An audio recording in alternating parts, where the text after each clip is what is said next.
Good morning, everyone. Welcome to Sports Shorts Daily. Ronnie Rance here with you alongside Tommy Chrysan. Hope everyone had a happy Valentine's Day weekend and look forward to and Mardi Gras weekend at that for that.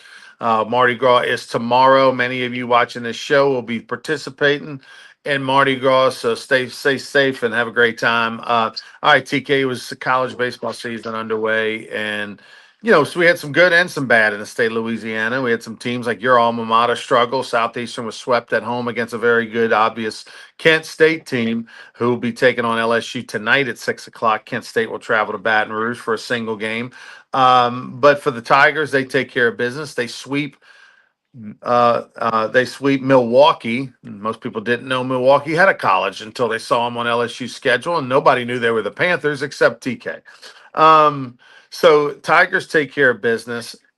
A lot of good, a little bit of head scratch, but the biggest takeaway for LSU baseball this past weekend, 2 years in a row they've now set a record opening weekend against their opponent.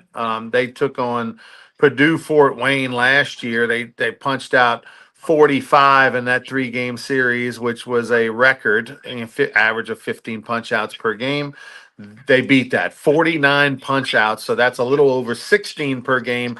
But TK, as you pointed out, they didn't even play all the innings. No, they three less at bats because of the 10-run rule. Here's the other thing: Cooper Moore, the kid from Kansas who threw Saturday, he struck out 11, didn't walk anybody, never had ball three. There was never a Wow. ball in the count for Moore on Saturday.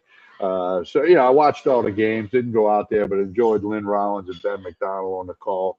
But yeah, I mean, it was a mismatch. I mean, Milwaukee's not going to win a lot of games. They're not going to be in the tournament at the end of the year. But you still got to throw the ball over the plate. You still got to hit it when they throw it. So it was a good weekend for LSU. A lot of guys got in the lineup. A lot of guys got on the mound. A lot of guys got at bats. A lot of subs. A lot of position moving, which is typical Jay Johnson. And a lot of coaches will tinker in the first non-conference part of the schedule, and Jay Johnson was able to do that. Now, no official starter has been named tonight against Kent State, who, as you said, swept Southeastern in Hammond. But it looks like the report might be Jaden Newt, who's coming back to the team, who may start tonight. And then they got to play Nichols Wednesday, so we'll see how the pitching goes. But overall, a good weekend for LSU. Tremendous crowds. Certainly Friday and Saturday, big crowds, and they're 3-0, which they should have been. Friday morning, we expected that when we were going to be here Monday, they would be 3-0, and they are. Yeah, today's game actually be have a little juice to it because both teams are 3-0. And Kent State's a program that will go to regionals every couple years. So that'll be a nice little challenge. And then LSU takes on Nichols on Wednesday, who was swept by Tennessee this past weekend. But when it comes to the Tigers, Tommy, one of the things also that stands out, not only the 49 strikeouts in 3 games is clearly a lot and a record, but they didn't have an error by a position player. That's pretty good. Yeah, and you had some different guys in different positions. You had a different left fielder, some different guys moved around on the infield a little bit, and they made the plays. Now you don't get a lot of chances to make plays when 49 they punch outs. punch out 49 guys. There's a Right. few less grounders and balls in the gap perhaps, but so it is what it is. It was Milwaukee. Just keep remembering that. Better team tonight in Kent State, certainly out of the Mid American Conference, and then this weekend down in Jacksonville, they're going to be much better opponents with Indiana, Notre Dame, and Central Florida. Yeah, you're right. You talk about the 49 punch outs, it limits the number, but this has kind of been Jay Johnson's hallmark. Last year they set a record for fielding percentage, did LSU defensively, and again punched out a lot of guys last year, no doubt about it, and that's part of it, right? It's team baseball. If I only got to field 10 ground balls a game versus 15, I'll take it, right? But LSU set a record last year for fielding percentage, and a lot of those guys are back, including the most important positions, which are center field and shortstop. So, you're going to have a really good defense once again. A couple guys that popped a little bit yesterday. Jake Brown, the Sulphur High product, had 2 big home runs. And then the story of Dardar, the transfer from Kansas State, who grew up on the North Shore, was never on LSU's radar out of high school or college, really. And he ended up having a big year last year. I think 3 hits against LSU when they played him in the Dallas area, and got on their radar then. And then when he went in the portal, he signed with the Tigers. So Dardar has 2 home runs over the weekend. So that's your two leaders in that category. Yeah, it was. It was a good debut. He hit a home run in his first at bat as an LSU Tiger. So I don't think there's a long list of those guys. I don't have the whole list in front of me, but to hit a bomb in your first at bat, that's a pretty cool thing, And it's kind of a good step in the right direction as you begin your career. Albeit this is his last year of eligibility. So I think all in all, if Jay Johnson was on Sports Shows Daily, he'd say I'm satisfied with the opening weekend. Couple things we'll work on and we'll go from there. LSU women's basketball on Saturday, an epic game between LSU and South Carolina in the PMAC. I mean, this game was 7:30 on ABC. That Yeah. gives you an idea of how big that people want to see those two coaches going at it, those two programs going at it in women's basketball. Even though it's not really a rivalry, in that South Carolina's won 18 in a row against LSU, and so rivalry means kind of the other team wins sometimes, and that's just not the case. LSU, though, did have a chance, Tommy. They found themselves down a point, 73-72, with 45 seconds left. Flage at the line, their best player, had already scored, I think, 21 at the time. And she missed both free throws. I mean, didn't even make one of two, which is shocking. Uh, and when she didn't make either of those free throws, it was over. The body language on her, the shock of the team, the shock of the building. You gave South Carolina a second chance at life. I mean, at minimum, Tommy, if you tie it up right there, if they go down and get two, then you can come down and get two, or whatever the case may be. When you lose that, they go down and get two. Now you're down three. And then you start launching threes. There was no chance. They ended up losing by 7, but it really was a 1-point game. Yeah, right down the stretch could have been there, and I would have liked to have seen Michaela Williams touch the ball more late in the game. I know Johnson's, the go-to and made some incredible moves and shots and bank shots and, was hustling on both ends of the floor. But Michaela Williams could shoot. And, I saw her playing high school over in Hammond at the state tournament. I was part of the broadcast crew and couldn't believe her ability to shoot. But anyway, but Kim Mulkey, in the post game, one of the first things she addressed was, the 9 missed free throws, not just the 2 by Johnson. And I'm like you, it's not really a rivalry when one team wins 18 straight, but LSU women will get back to the drawing board. They got a tough one on the road Thursday night at Ole Miss. Um, just to show you what champions do, South Carolina, who is, the LSU baseball of women's basketball. They were, I think, 2 of 4 in the first half from the free throw line. In the second half, they were 11 of 11. I mean, and that's when it was money time, when the chips are on the line, they made all their free throws, and Well, really at the end of the day, that truly was the difference. great teams find a way to win in a game like that down the stretch. South Carolina found a way to win, and got it done. And LSU's just got to learn from it and worry about Ole Miss Thursday night. Ole Miss is ranked, so it's going to be a tough challenge on the road. Couple of Louisiana golfers that are really good friends.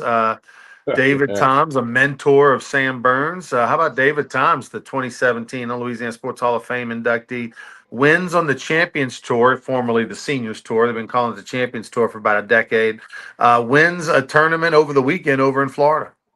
Yeah, he gets the W, his 5th win on the Champions Tour, and he did win one Champions Major event. He won those Champions U.S. Senior Open, won the PGA on the regular tour back in 2001. It's his 23rd overall win if you count worldwide wins and the Korn Ferry Tour and all of that. I got a nice David Tom story. Years ago, we interviewed him out at the U Club. Alan Risher and I did for the old Sports Down the Middle TV show. And he did a little mini clinic with about 20 or 30 guys there. And they did a question and answer session. One guy said, David, I have a question for you. He says, do you have any advice on hitting the ball out of a fairway bunker? And David said, well, all your advice would be don't hit it in there. Then you don't have to worry about hitting it out of there. And the whole Right. crowd like bust out laughing. It was a simple answer, but very, very true for all you golfers out there. Best way to not have to worry about getting out of a bunker is don't hit it in there. 100%. And Of then course, and we Sam played that Burns. clip on the show. Yeah, go ahead. Sam Burns, who's really good friends with David Tom's son. They grew up playing together. Sam Burns, who lives at Squire Creek over in Ruston, but grew up in the Shreveport area. David Toms was sort of a mentor of Sam Burns. The former LSU golfer was in the hunt over at Pebble Beach. Had a really good start to the tournament. Didn't win it, but finished in the top 10. Yeah, he finished tied for sixth, and he had a good tournament. I watched a lot of the golf tournament, a lot of baseball this weekend, and Burns, with 4 holes to go or so, he's in the hunt. Especially you can eagle 18 there, and 17's a tough par three, one of the toughest in the world, especially the way the wind was blowing yesterday at Pebble Beach. So, and the weather conditions, it was cold, it was sleet, it was rain. But nice showing by Sam Burns. He'll take a tied for sixth finish every day of the week. And he's going to win again on the tour. It's just a matter of when and where. Now they'll go over to L.A. and play in Riviera Country Club in the Tiger Woods Genesis Invitational. And the tour is full speed ahead. Even though a lot of people don't think PGA Tour starts till the Masters in April, and then of course they play in New Orleans in late April. But the tour is underway. Lane Kiffin, it was indoctrinated into Louisiana culture. He went to LSU baseball game on Friday, was in the Southern Regional Medical Center suite, and watched a couple innings with his nephew. And then on Saturday, he got to ride in Endymion on the Mike the Tiger LSU float. He rocked an Odell Beckham jersey the entire ride. Brought his son, brought his nephew. His son brought some friends. They were on the float, and it was a beautiful, great weather because the bad weather didn't come in until the middle of the night, which was perfect when everybody was sleeping. But I mean, he was. I mean, people were just going crazy to see him ride in the parade. Yeah, well, he likes being around the people. He likes social media. He likes when the camera's there and the microphone's there. So, it's cool. He hasn't lost a game yet, so everybody loves him. And we'll see. But it was good to see him at the box Friday night. He was sitting up there in the Southern Regional Medical Center suite, and of course, the camera found him. The camera's going to find him. Like years ago when Kim Mulkey's son played, they couldn't go more than 2 innings without showing Kim Mulkey at the game. Well, they had to show. They showed Lane Kiffin, and I thought that was good. And I also read that he and Jay Johnson had a nice meeting and talked about winning and building teams and rebound. What do you do the year after success and all that. So Lane Kiffin's fitting in pretty quickly here, Ryan. Well, I mean, I think Jay probably was the one doing most of the talking in that meeting. I don't think Lane Kiffin's got a body of work to give Jay Johnson much advice. Hasn't won a championship, so. But no, it was good that the number one, probably the top, top 2, 3 coaches in the state get together. Drew Brees, by the way, rode in Bacchus, so you had a sports theme all weekend long at over there. I was with Rue.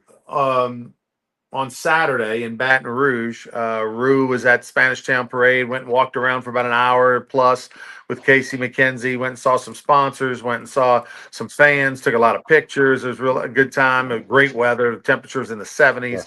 And then yesterday in Lake Charles, we had Bo, our new mascot, with the Gumbo Gators. We took him around the big children's parade, which is one of their top 3 big parades in Lake Charles. We rode. We had our Gator girls on the float. We had our MC. It was awesome. We had a good time and threw a lot of Gumbo Gator beads, and then we'll be out on the street Tuesday night for Mardi Gras. We'll be in Lake Charles, walking around with our mascot and our Gator girls handing out beads and stuff to folks. So if you're in the Lake Charles area, come check us out. We'll be on Ryan Street walking around.